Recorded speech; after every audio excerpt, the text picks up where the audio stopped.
Ngayong araw ay ibabahagi ko sa inyo ang isa na namang nakakakilabot na kasong nangyari sa bansang Japan. Ito ang kasong tinaguriang Sakakibara Case. Ito isang insidenteng yumanig sa buong bansa hindi lang dahil sa tindi ng nangyari, kundi dahil sa isang katotohanang mahirap tanggapin ng marami. Ang salarin ay hindi isang matandang kriminal o taong may mahabang record, kundi ito'y isang bata. Sa likod ng katahimikan ng lungsod ng Kobe, unti-unting nabalot ng takot ang komunidad habang sunod-sunod ang pag-atake sa mga batang walang kalaban-laban. At sa bawat insidente, may iniiwang kakaibang mensahe. At sa mensaheng ito, parang may gustong ipahiwatig ang salarin. Hanggang sa isang umaga, may nadiskubreng bagay sa gate ng isang paaralan na tuluyang nagpatigil sa buong Japan. Paano kaya nagawa ng isang bata ang ganitong klaseng krimen? At ano ang nagtulak sa kanya para gawin ito? At bago natin himay-himayin ang buong detalye ng kasong ito, ay kung bago ka pa lamang dito sa ating channel, ay sana'y huwag mong kalimutang i-click ang subscribe button at pindutin na rin ang notification bell para lagi kang updated sa mga kasong tinatalakay natin dito.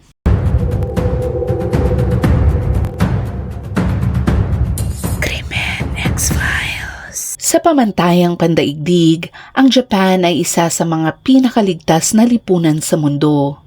Pero sa mga bihirang pagkakataon, may mga kakilakilabot na pangyayari pa rin na nagaganap doon. At kapag may ganito, parang todo kung todo ang gumagawa nito.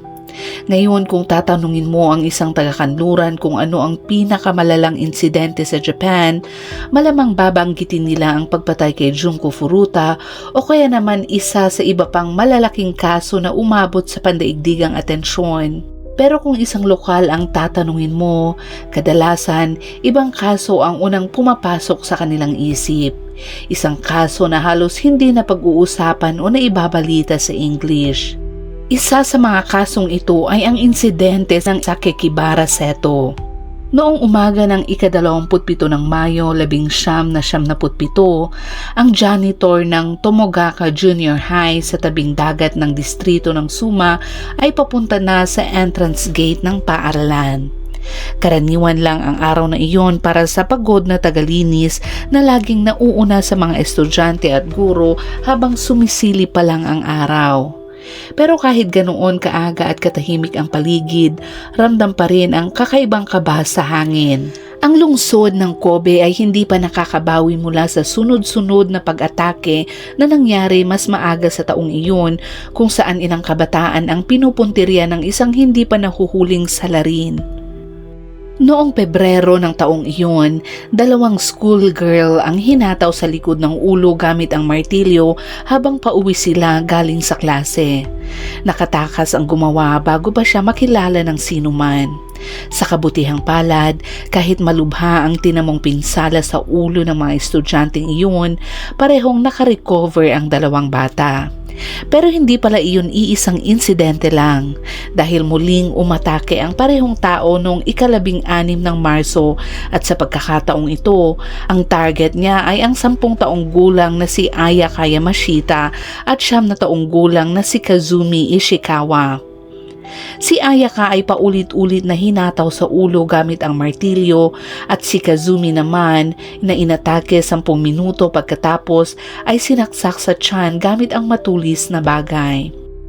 Si Ayaka ay nagtamo ng matinding pinsala sa ulo at pumanaw makalipas ang mahigit 1 linggo mula sa pag-ataking iyon. Si Kazumi naman, siya ay nakaligtas sa napakasakit na karanasan. Hindi tulad ng iba, malinaw niyang nakita ang mukha ng salarin.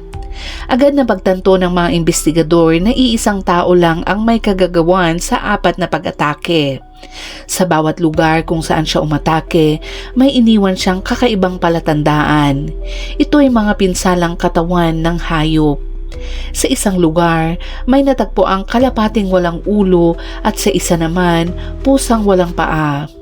Habang papalapit ang katapusan ng Mayo ng taong iyon, 2 buwan na ang lumipas mula sa huling pag-atake ng salarin.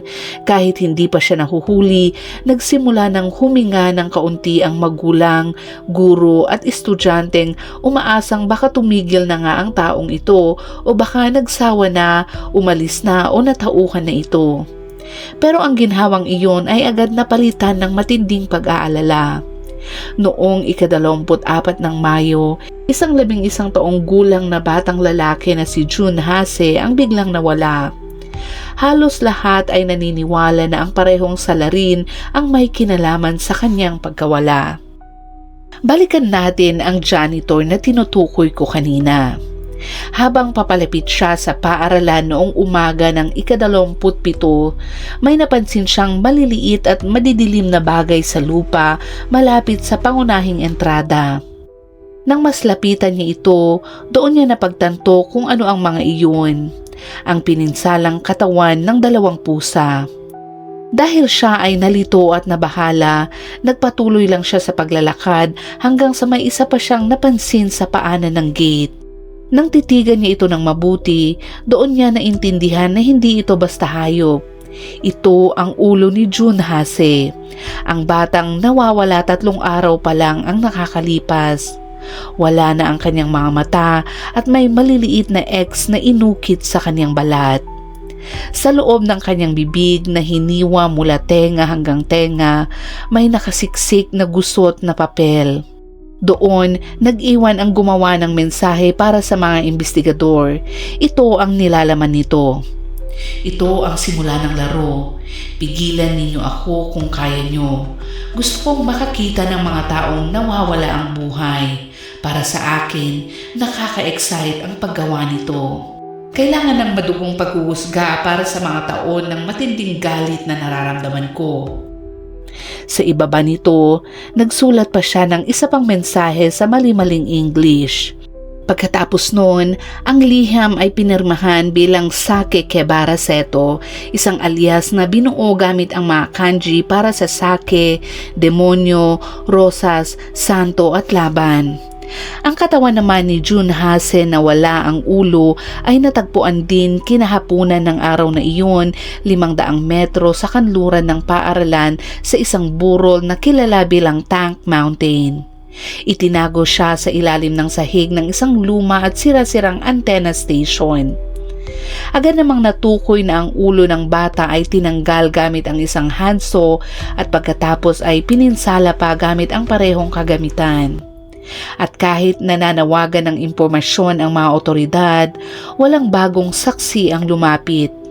Gayunman, inanunsyo ng mga pahayagan at istasyon ng TV na ang salarin ay malamang isang lalaki na nasa edad 30 o 40 na may malakas na pangangatawan. 1 linggo naman at kalahati matapos matagpuan ang ulo ni Jun Hase, isang kayumangging sobre na walang return address ang dumating sa head office ng Kobe Shimbun, isa sa pinakamalalaking pahayagan sa lungsod. Sa loob nito ay isang 3 pahinang sulat. Isinulat ng isang taong nagsasabing siya ang pumatay kay Jun. Sa isang halos 1,400 salitang pagbuhos ng magulong isip, isinulat ng salarin ang mga sumusunod. Isinusugal ko ang buhay ko para sa larong ito. Kapag nahuli ako, malamang bibitayin ako. Dapat mas magalit at mas pursigido ang pulis sa paghuli sa akin. Kapag may pinapatay lang ako, doon ako nakakawala sa galit na matagal ko nang dinadala at doon lang ako nakakaramdam ng katahimikan. Kapag nagbibigay lang ako ng sakit sa iba, doon ko napapawi ang sarili kong nararamdaman. Sinabi rin ng sumulat na target niya ang mga paaralan dahil sa galit siya sa sistema ng edukasyon sa Japan. Isang sistemang anya ay ginawa siyang parang hindi nakikita, hiwalay at nag-iisa. Ang liham ay muli niyang pinirmahan bilang Sakikabara Seto. Pero sa pagmamadali ng media na ibalita ang pangyayari, nagkamali sila at iniulat ang pangalan niya bilang Onibara na ang ibig sabihin ay Devil's Rose. Dahil dito, nagalit si Sakikabara kaya napilitan siyang magpadala ng panibagong liham sa isang news broadcaster. Ito ang sinabi ni Sakikabara. Mula ngayon, kapag mali ang basa ninyo sa pangalan ko o sinira ninyo ang mood ko, sisirain ko ang 3 gulay kada linggo. Kung iniisip ninyo na bata lang ang kaya kong patayin, nagkakamali kayo. Ang salitang gulay ay tumutukoy sa mga ordinaryong tao. Ibig sabihin, magtatanggal siya ng 3 random na buhay kada linggo kung may magkakamali daw ulit sa pagbigkas ng kanyang pangalan. Kalaunan, may isang binatilyo sa lungsod na napansin ng mga investigador, isang taong may kasaysayan ng pananakit sa mga hayop. Sa tulong ng saksi at biktima na si Kazumi Ishikawa, nagkaroon sila ng sapat na ebidensya para sampahan siya ng kaso. At sa wakas, noong ika-28 ng Hunyo, 1 buwan matapos matagpuan ang ulo ni Junhase sa labas ng Tomogaka Junior High, natapos din ang bangungot na ito.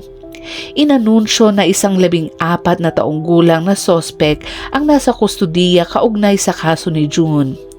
Nagulat ang publiko na isang napakabatang tao ang responsable sa lahat ng ito.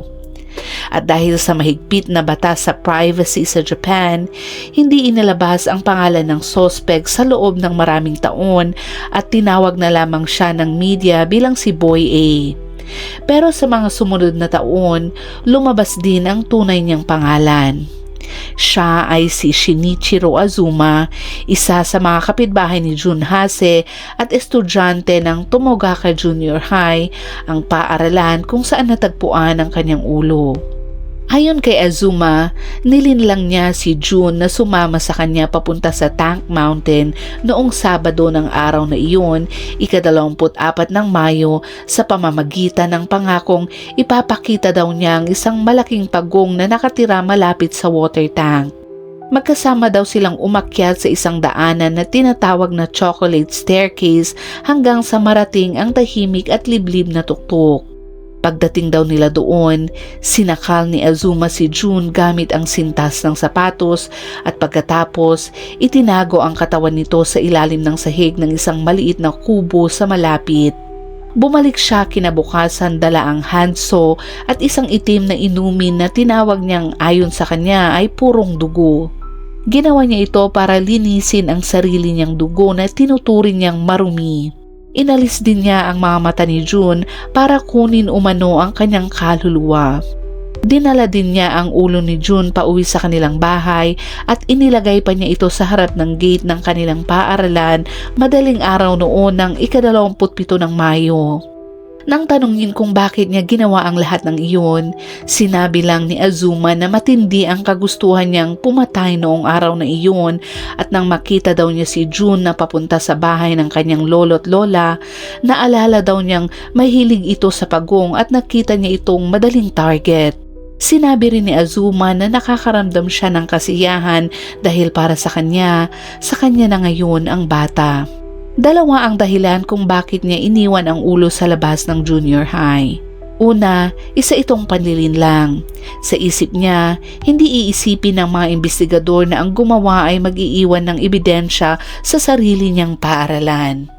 Pangalawa, para ito sa paghiganti. Paghiganti daw laban sa paaralan mismo. Isang institusyon na sa tingin niya ay sumira sa kanyang pagkatao at ginawa siyang anino na lang ng dati niyang sarili. Habang iniimbestigahan ng mga otoridad, hindi lang inamin ni Shinichiro Azuma ang pagpatay kay Junhase, kundi sinabi rin niyang siya ang umatake sa 4 na schoolgirl mas maaga noong taong iyon, kabilang si Ayaka Yamashita na pumanaw dahil sa kanyang mga sugat. Tungkol naman kay Ayaka, nagsulat si Azuma sa isang hisdari at ito ang nilalaman niya. Isinagawa ko ang mga sagradong eksperimento ngayon para patunayan kung gaano kahina ang tao. Ibinaba ko ang martilyo nang humarap siya sa akin. Sa tingin ko, hinampas ko pa siya ng ilang beses pero masyado akong sabik para maalala ko ng maayos. Nang pumanaw si Ayaka noon dahil sa kanyang mga sugat noong ika-23 ng Marso, muli na namang nagsulat si Azuma sa isang hisdari. Ngayong umaga, sinabi sa akin ng nanay ko na pumanaw na raw yung batang inatake ko. Walang palatandaan na mahuhuli naman ako. Nagpapasalamat ako sa iyo, Bamoy Do Kishin, para dito. Patuloy mo sana akong protektahan at gabayan. Hindi malinaw kung sino si Bamoy Do Kishin, pero may isang source na nagsasabing isa itong Diyos na madalas inilalarawan bilang lumulutang sa ulo ni Buddha. Kung bakit naniwala si Azuma na prinoprotektahan siya nito ay hindi tiyak. Ano man ang totoo, ang sulat kamay sa hisdari ay eksaktong tumutugma sa mga liham na ipinapadala sa media. Sa huli, napatunayang nagkasala si Shinichiro Azuma sa pagpatay kina Ayaka Yamashita at Jun Hase at ipinadala siya sa isang juvenile correction facility. Sinubukan ng kanyang mga abogado na ipakita na napagbintangan lang si Azuma sa krimeng hindi niya ginawa. Kilala ang Japan sa pagkakaroon ng halos 99.8% conviction rate at madalas itong inaakusahan na nakakulong kahit ang mga inosenteng tao dahil sa pinilit na pag-amin. Itinuro ng kanyang mga abogado na ayon sa investigasyon, ang gumawa daw ay kaliwete samantalang si Azuma ay kanang kamay ang ginagamit. Ang taong nagpadala rin ng mga liham sa media ay gumamit ng komplikadong paraan ng pagsulat at mahihirap na kanji na nagpapakitang siya ay matalino at maraming nabasa. Ayon pa sa kanila, si Azuma na isang average na estudyante lang ay hindi sapat ang kakayahan para isulat ang mga iyon.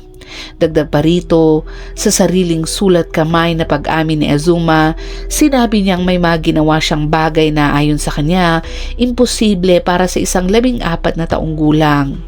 Dahil sa mga pahayag na ito ng kanyang mga abogado, mismong ang kanyang ina ay bumisita sa kanya sa kulungan at diretsahang tinanong kung siya nga ba talaga ang may gawa ng mga krimen. Pero sa buong kalmado at pagiging tapat, sinabi niyang siya nga ang gumawa ng mga iyon.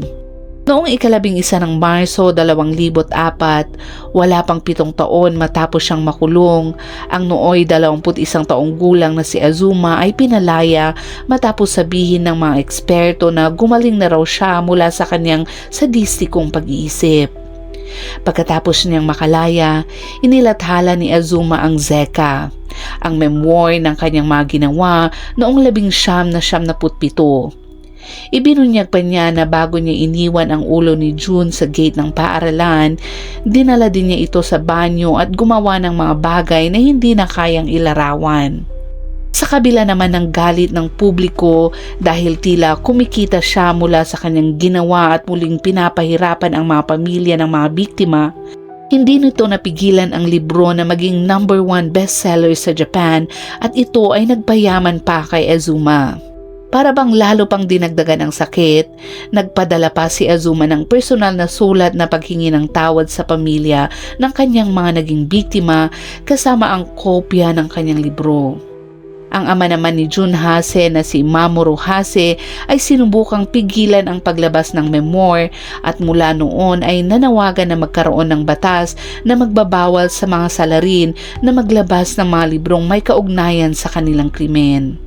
Noong 2015, gumawa si Shinichiro Azuma ng kanyang sariling website na may pamagat na The Unbearable Transparency of Being, ang opisyal na homepage ng dating tinawag na Boy A.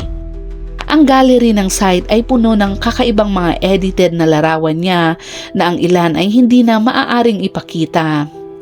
Ayon sa mga psychologist, si Azuma ay may labis na pagtuon sa sarili at desperadong naghahanap ng atensyon ng publiko at gaya ng ipinakita ng website, kukunin niya ito sa kahit anong paraan.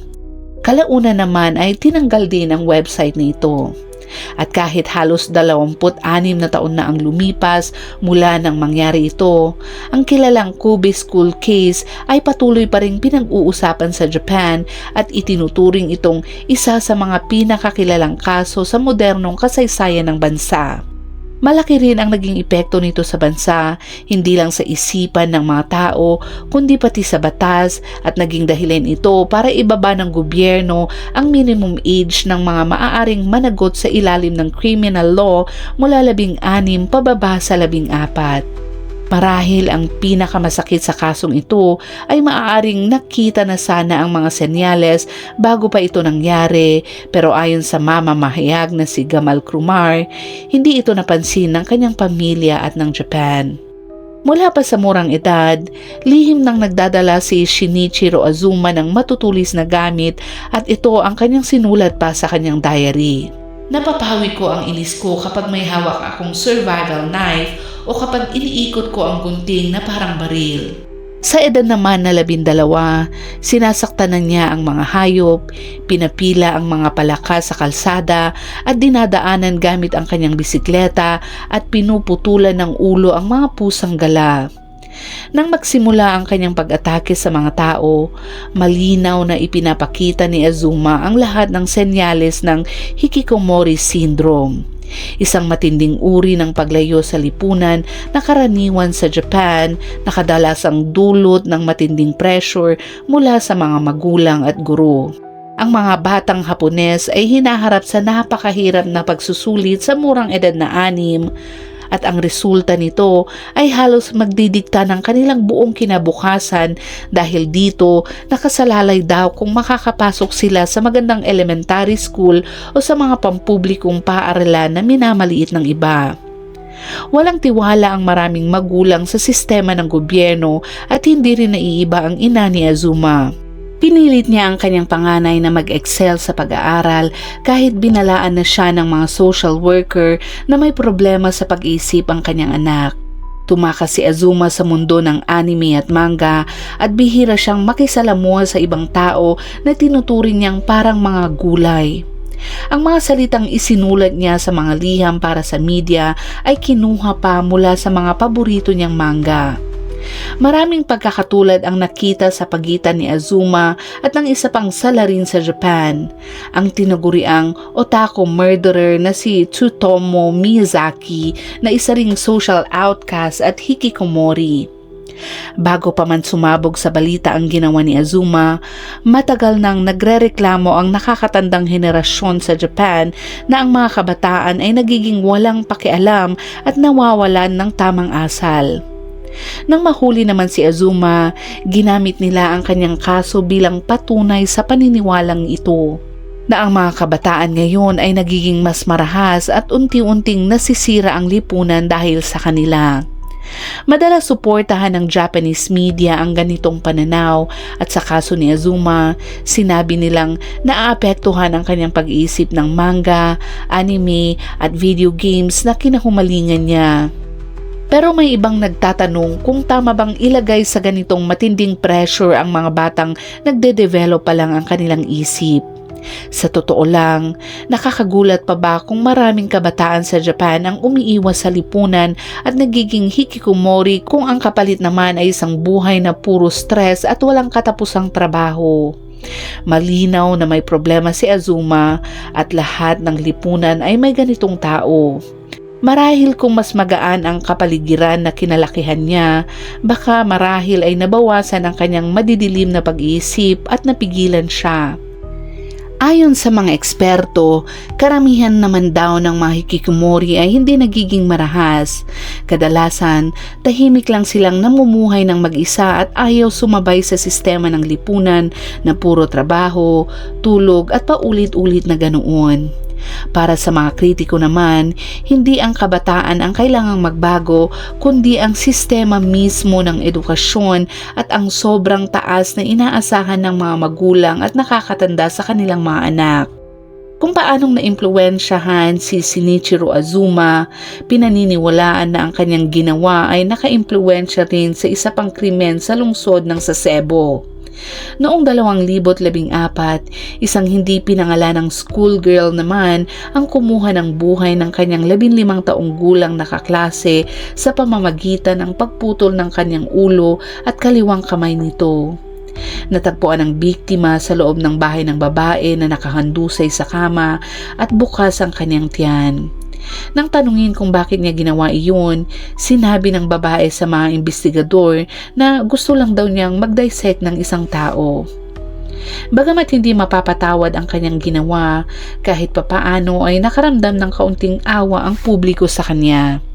Matapos pumanaw ang kanyang ina ng maaga, iniwan siya ng kanyang ama at pinabayaan siyang mamuhay mag-isa.